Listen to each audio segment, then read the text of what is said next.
Hello बच्चा लोग, कैसे हैं आप लोग? उम्मीद है बहुत ही बेहतरीन होंगे। तो आइए हम लोग fundamental unit of life that is cell class 9th का लेक्चर नंबर 2 देखते हैं। यदि आपने लेक्चर नंबर 1 नहीं देखा है, इधर आई बटन में आपको उसका लिंक दिख रहा होगा, नीचे डिस्क्रिप्शन में मिल जाएगा, आप उसको जरूर देखिएगा, है ना। तब यहाँ पर देखेंगे तो अच्छा समझ में आएगा। तो आइए, we are moving towards the cell theory, the next very important topic of the chapter is cell theory. जैसा कि हम लोगों ने पिछले क्लास में पढ़ा भी कि सेल थ्योरी इंट्रोडक्शन ही हम लोगों ने किया था, कि किसने दिया था? स्लाइडेन और स्वान नाम के दो साइंटिस्ट ने किया था। उसी थ्योरी को थोड़ा सा हम लोग डिटेल में पढ़ेंगे ना। लिखा है it is presented by two biologist, one is Schleiden and other is Schwann, and it was the year 1839। Actually 38 और 39 के मिड में किया गया था। ये प्रोजेक्ट स्टार्ट हुआ था 38 में, है ना, और कंप्लीट हुआ 39 में। दोनों साइंटिस्ट मिलकर के ये काम किए। फिर इसके बाद हम लोगों ने कहा, इसमें कहा क्या गया सेल थ्योरी में, दोनों साइंटिस्ट ने क्या कहा? All living organisms are made up of cells. सारे के सारे ऑर्गेनिजम्स जो लिविंग है वो सब सेल के बने होते हैं, and cell is the basic unit of life. इसी बेसिक में हम लोगों ने पढ़ा था कि ये इसको स्ट्रक्चरल यूनिट भी बोलते हैं और साथ ही साथ में फंक्शनल यूनिट भी बोलते हैं। Structural and functional unit of life बोलते हैं इसको, सेल को, ठीक है। फिर बाद में जब ये थ्योरी आ गई, तमाम अभी जवाब नहीं मिल पाया था कि ये सेल बनती कैसे है एक्चुअली में, तो इसको प्रूव करने के लिए एक बाद में साइंटिस्ट आए, है ना, जिन्होंने मॉडर्न सेल थ्योरी दिया। Scientist was Rudolf Virchow. Last class में भी हमने इनके नाम पढ़ा था, Rudolf Virchow. It was the year 1874। तो इनके अकॉर्डिंग फिर cell theory, modern cell theory बोलते हैं इसको, मॉडिफाइड सेल थ्योरी भी बोलते हैं, है ना। इसमें कहा गया कि all living beings are composed of one or more sales. एक सेल के होंगे। अच्छा, जो लिविंग बीइंग्स एक सेल के होंगे उनको कहा जाता है यूनिसेलुलर ऑर्गेनिजम्स। Unicellular organisms. और जो ढेर सारी सेल्स के होंगे इनके लिए टर्म्स बायोलॉजी में इस्तेमाल किया गया है, मल्टी सेलुलर ऑर्गेनिजम्स, है ना। तो कोई भी लिविंग ऑर्गेनिज्म हो, ये वो या तो एक सेल का बना होगा, या तो वो दो सेल का बना होगा, या फिर ढेर सारी सेल्स का बना होगा। एक सेल का होगा तो यूनिसेलुलर ऑर्गेनिज्म कहेंगे, दो या उससे कितनी भी ज्यादा सेल्स का होगा दोस्तों मल्टीसेलुलर ऑर्गेनिज्म कहेंगे। एंड यहां पर लिखा है second line, all the metabolic reactions occur inside the cells. इसमें कोई भी लिविंग बीइंग हो जो कंपोज करता है सेल्स के थ्रू, और सेल्स के अंदर ही सारी मेटाबॉलिक एक्टिविटीज होती है। मेटाबॉलिक एक्टिविटीज मतलब क्या? जो फूड आप खा रहे हैं, है ना, वो डाइजेस्ट हो करके, एब्जॉर्ब हो करके, एसिमिलेट हो करके, और जो वेस्ट मटेरियल बच रहा है एक्सक्रीट आउट हो करके, ये सारा काम कहीं ना कहीं किसी न किसी सेल के कारण ही हो रहा है ना। जैसे HCl के बारे में बात कर रहे हैं हम लोग, तो स्टमक जो हमारा है, जो डाइजेशन में बहुत अच्छा इंपॉर्टेंट रोल प्ले करता है, तो उसमें क्या होता है कि इसमें जो स्टमक है उसकी वॉल में एक सेल पाई जाती है, ऑक्जेंटिक सेल या पेराइटल सेल। लास्ट लेक्चर में भी हमने चर्चा किया था इसके बारे में। तो यही वो सेल रिस्पॉन्सिबल है हाइड्रोक्लोरिक एसिड HCl प्रोडक्शन करने के लिए, है ना। तो आइए, ये पहला पॉइंट हम लोगों ने पढ़ा कि सारे के सारे लिविंग ऑर्गेनिज्म एक या ढेर सारे सेल्स के ही बने होते हैं, और वही सेल्स पूरी मेटाबॉलिक रिएक्टिविटी को शो करते हैं। दूसरा पॉइंट है cells are the structural and functional unit of life. हमने अभी चर्चा किया ऊपर। फिर क्या है? All cells arises from pre existing cells. इसी को रुडोल्फ विर्चोव भाई साहब ने अपनी भाषा में कहा ओमनिस सेलुला ई सेलुला, है ना, जिसका इंग्लिश ट्रांसलेशन यही है, all cells arises from pre existing cells. कोई भी सेल बनती है उसके पहले कोई ना कोई सेल होती है, and all the organisms begin their life from a single cell. कोई भी ऑर्गेनिज्म हो, हम लोग हो, कोई पेड़ हो, है ना, कोई छोटा जीव हो, चींटी हो, कुछ भी हो, even mosquito also, they all are started their life और their existence as a single cell. आज हम लोग के बारे में अगर बात किया जाए तो ट्रिलियंस ऑफ सेल्स, लगभग 100 ट्रिलियन सेल्स हैं हमारी बॉडी में। एक ह्यूमन बॉडी में usually on an average 100 trillion cells होती हैं, है ना। लेकिन इतनी सेल्स बाद में बन गई। शुरुआत में जब हम लोग मम्मा के पेट में थे तो we are only one single cell, that is zygote, है ना। वो सिंगल सेल में फिर डिवीजन हुआ, 1 से 2 सेल बनी, 4, 8, 16, 32, इस तरह ढेर सारी सेल्स होते होते आज हम ट्रिलियंस ऑफ सेल्स के ग्रुप बन करके रह गए। तो हम लोगों ने सेल थ्योरी पढ़ा, सेल थ्योरी और मॉडर्न सेल थ्योरी। आपको पता होना चाहिए कि सेल थ्योरी क्या कहती है कि हर एक ऑर्गेनिज्म सेल का ही बना होता है, लेकिन कुछ ऐसे भी ऑर्गेनिज्म पाए गए हैं जो सेल के नहीं होते, ए सेलुलर होते हैं, and they are our viruses, है ना। वायरस क्या है, is an exception to cell theory as there is no cellular structure. Viruses जो होते हैं ये प्लेन डीएनए के मॉलिक्यूल्स होते हैं। सेल आप कब बोलेंगे, जब कोई सेल है उसके अंदर न्यूक्लियस है, उसके अंदर कुछ मटेरियल है ना। ये वायरसेस क्या होते हैं, डायरेक्टली मटेरियल्स होते हैं, इनके ऊपर कुछ प्रोटीन की कोटिंग्स होती है अलग बात है ना। ना तो इनके ऊपर न्यूक्लियस है, ना तो कोई सेल ऑर्गेनेल है इसमें, इसलिए नॉन सेलुलर पार्ट्स हैं, है ना। इसीलिए सेल थ्योरी के लिए एक्सेप्शंस हैं। पूछा जाता है कई बार एग्जाम में, the activity of an organism depends on independent cell activity. What it means कि जो भी हम काम कर रहे हैं एक्चुअली में ना, हम भी एक ऑर्गेनिज्म है, हम कुछ काम कर रहे हैं, ये काम एक्चुअली में कौन कर रहा है, कोई ना कोई सेल ही कर रहा है ना। इस तरह से हमारी कोई ना कोई सेल मिल करके ढेर सारी सेल्स सारा काम कर रही है, और सारा काम मिला करके हमारा काम कहा जाता है उसको, है ना। जैसे कोई कंपनी है, कोई ऑर्गेनाइजेशन है ना, उसमें ढेर सारे छोटे छोटे छोटे कर्मचारी होते हैं, कुछ बड़े लेवल पे है ना, अलग अलग, लेकिन सब लोग मिल करके कुछ ना कुछ काम कर रहे होते हैं। एक फैक्ट्री के बारे में बात करें तो कुछ उसमें लेबर होते हैं, कुछ मैनेजर होते हैं, है ना, कुछ पैकिंग करने के लिए होते हैं, कुछ कुरियर करने वाले होते हैं, सब मिल करके ही एक काम को अंजाम दिया जाता है। जैसे हम लोग भी वीडियो शूट कर रहे हैं, हमारे पास भी ढेर सारे कर्मचारी हैं, है ना, हमारे पास बहुत बड़ी टीम है 2-3 लोगों की, तो सारा लोग मिलकर काम करते हैं। तो आइए हम लोग पढ़ रहे हैं energy flow occurs within cells, है ना। कोई भी सेल है उसके अंदर एनर्जी फ्लो होता है ना। एनर्जी फ्लो होने का क्या मतलब है कि सेल्स के पास ही वो ग्लूकोज जो कुछ भी हम खाते हैं वो अल्टीमेटली सेल के पास पहुंचता है, वहां उसका प्रोडक्शन होता है। पावर हाउस नाम का एक सेल ऑर्गेनल है, और उसके बाद ही वो एनर्जी आगे बढ़ती है।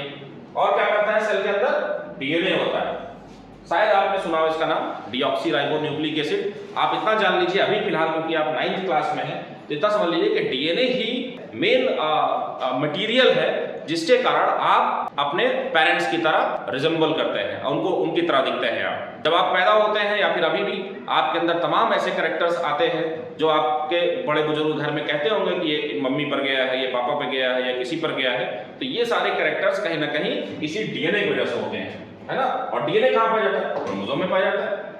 आरएनए का होता है, ये जैसे डीएनए है जेनेटिक मटेरियल, वैसे ही आरएनए भी है। So as you know DNA is found in chromosomes and RNA found in cytoplasm as well as nucleus.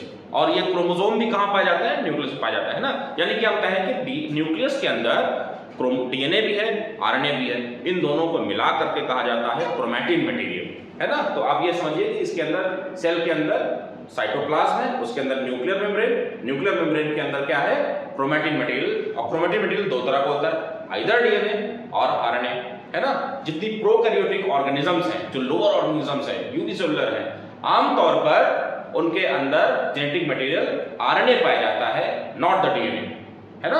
आगे हम लोग इसके बारे में और डिटेल में चर्चा करेंगे। देखिए ये जो एक्सेप्शन की बात मैं कर रहा हूँ, यही वायरसेस हैं। एक वायरस का एक डायग्राम बनाया गया है इसे समझने के लिए आपके। हर वायरस के बाहर ये जो हल्का सा नॉब लाइक स्ट्रक्चर दिखता है, एक्चुअली यही प्रोटीन पार्ट होता है, और यही हमारे बॉडी में जाने पर किसी रिसेप्टर से बाइंड करता है, तब ये हमको नुकसान करता है।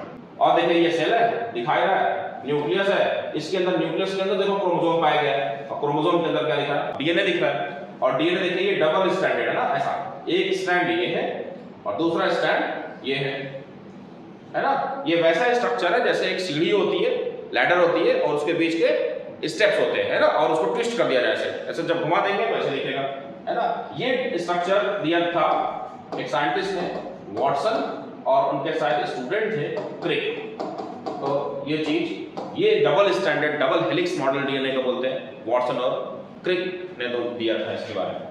तो आइए नेक्स्ट टॉपिक पे चलते हैं, दैट इज माइक्रोस्कोप। सेल या फिर उसके न्यूक्लियस के अंदर डीएनए तक हम लोग पहुंच गए, लेकिन आपको क्या अंदाजा है कि ये कैसे पॉसिबल होगा, क्योंकि सेल के साइज तो बहुत छोटा होता है, उसका न्यूक्लियस का साइज और भी छोटा होता होगा, उसके अंदर क्रोमैटिन मटेरियल और भी छोटा होता होगा, है ना। तो उतना पहुंच पाए हम लोग due to microscopes. There are various types of microscopes, है ना। ये जो आपको देखिए फोटो मिल रहा है, आमतौर पर आपके स्कूल में लैब में, है ना, ये देखने को मिलता है। एक तरह का ये कंपाउंड माइक्रोस्कोप है ना। इसमें से तमाम चीजें सॉल्व हो जाती हैं, तमाम चीजें देखी जा सकती हैं, है ना।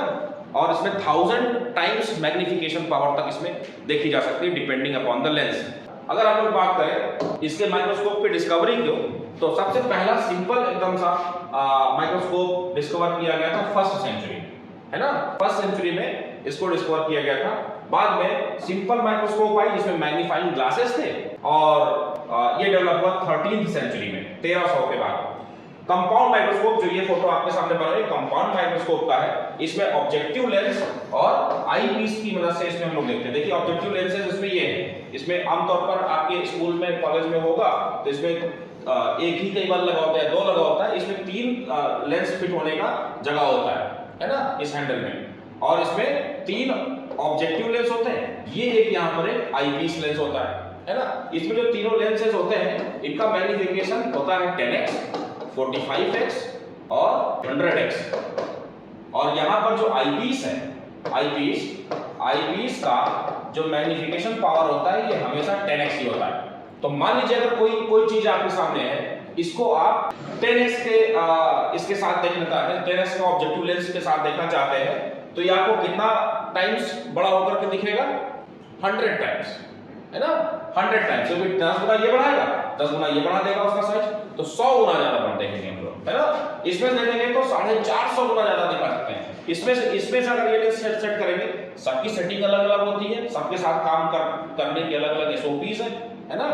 100x के साथ देखेंगे तो आप 1000x इससे ज्यादा बड़ा कोई चीज देख सकते हैं। तो कंपाउंड माइक्रोस्कोप आपको 1000 टाइम्स किसी चीज का साइज बढ़ा करके दिखा सकता है। These advancements paved the way for cell discovery, और यही सब चीजें हैं, माइक्रोस्कोप है जिन्होंने सेल डिस्कवरी में 4 चांद लगाए और सेल के बारे में और उसके न्यूक्लियस के बारे में ढेर सारी चीजें हमको आज भी पता है। तो माइक्रोस्कोप बेसिकली 2 तरह के होते हैं, लाइट माइक्रोस्कोप और इलेक्ट्रॉन माइक्रोस्कोप।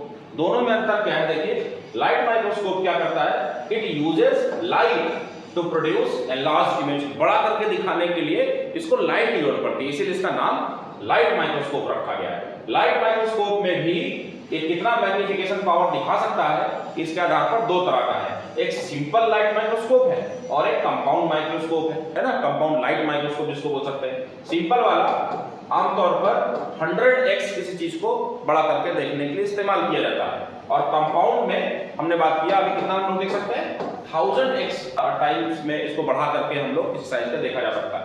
अगर कुछ बहुत चीज है ना, उससे भी बहुत कुछ छोटा चीज आपको देखना है, तो फिर 1000x बढ़ाने के बाद भी नहीं दिखेगा आपको। उसके लिए आपको चाहिए एक इलेक्ट्रॉन माइक्रोस्कोप।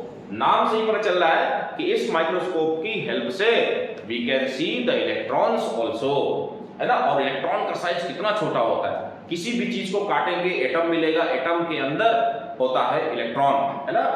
तो इसमें क्या कैसे दिखाता है ये, इट यूजेस इलेक्ट्रॉन बीम या फिर रे ऑफ इलेक्ट्रॉन, इलेक्ट्रॉन का एक बीम इसमें दिया जाता है ना, टू इल्यूमिनेट द ऑब्जेक्ट। जिस ऑब्जेक्ट को रखा है वो जाकर के उसमें चमक आएगी और आपको दिखेगा।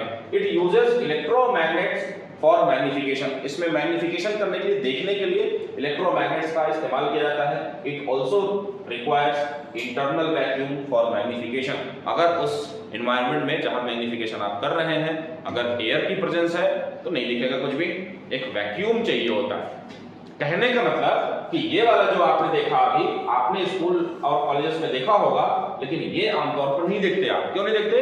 क्योंकि इसके साथ काम करना, काम करने के लिए एक्सपर्टीज की जरूरत पड़ती है ना, आपको सीखना पड़ता है।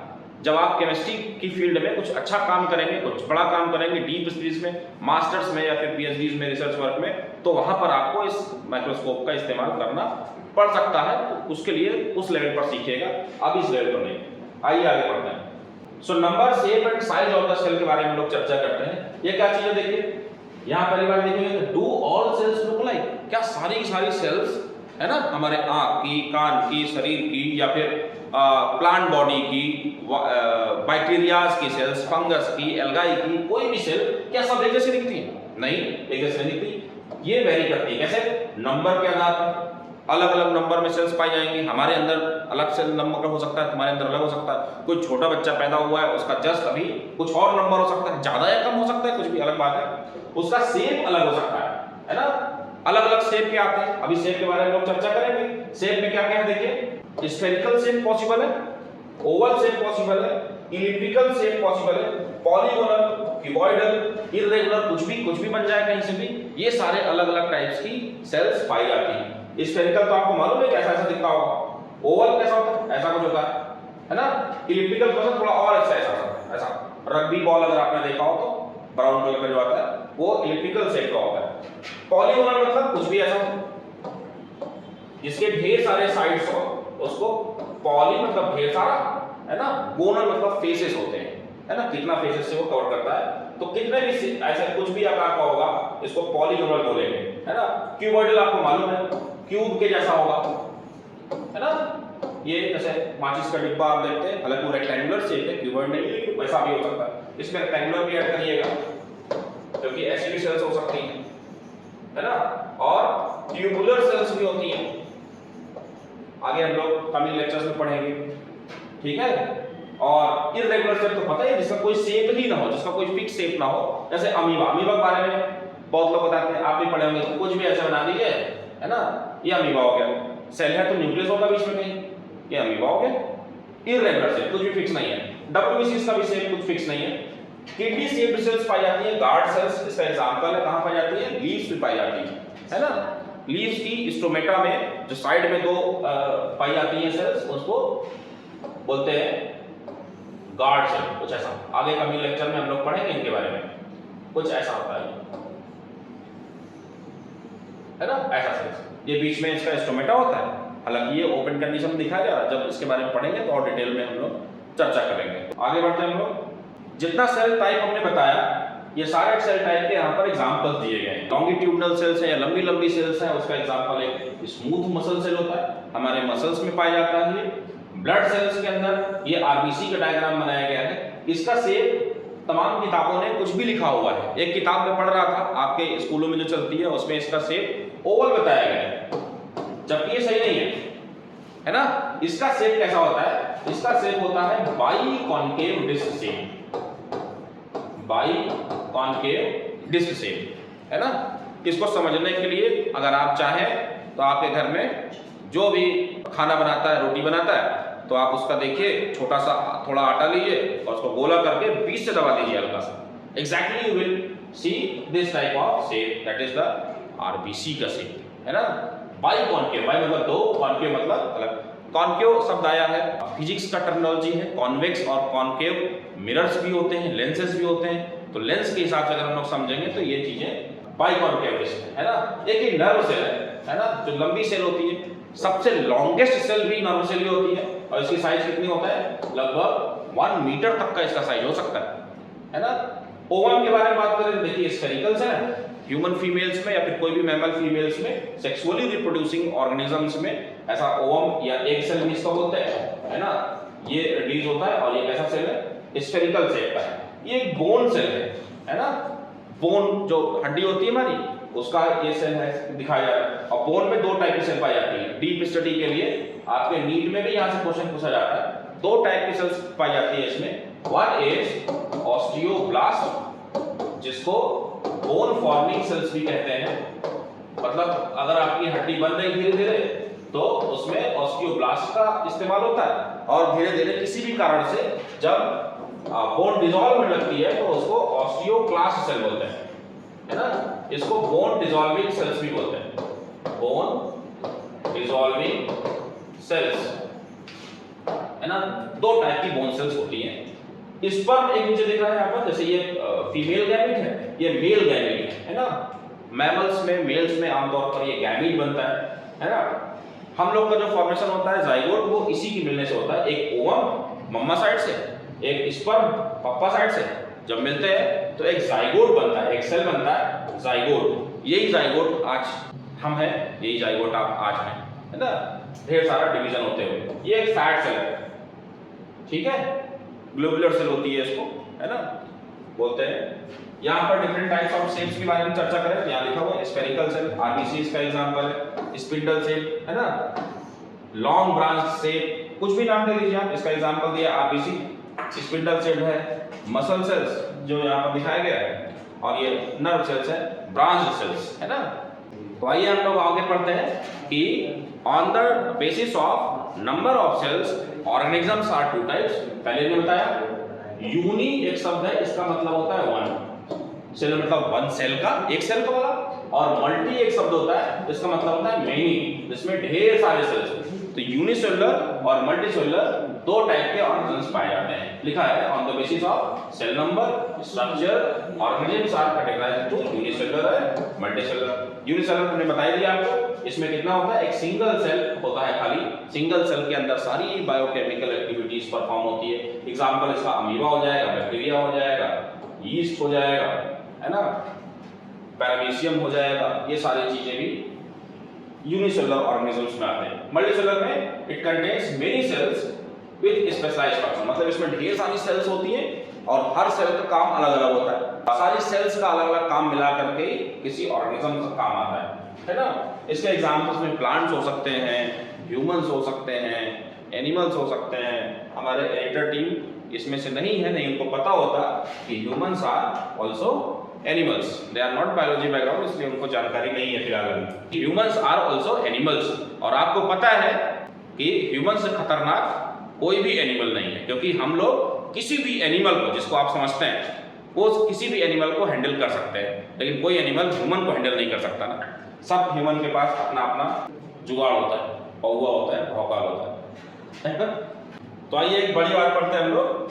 हमने पहले बताया आपको कि जो भी मल्टीसेलुलर ऑर्गेनिजम्स होते हैं ये स्टार्ट होते हैं एक सिंगल सेल के थ्रू, है ना, और ये सिंगल सेल क्या है, जाइगोट है, और जाइगोट लगातार ग्रो करता है by increasing cell number. In general growth का मतलब यही होता है कि या तो सेल नंबर बढ़े, या सेल का साइज बढ़े, और या तो सेल का मास बढ़े। तीनों चीज को ही हम लोग क्या बोलते हैं, ग्रोथ। तो आज के लिए फिलहाल इतना ही। यदि आज जितना भी मैंने पढ़ा है इसमें से कोई भी डाउट हो तो आप नीचे कमेंट बॉक्स में जरूर लिख दीजिएगा, हम अपकमिंग लेक्चर्स में इसका जवाब जरूर देंगे। तब तक के लिए tata, bye bye, best of luck.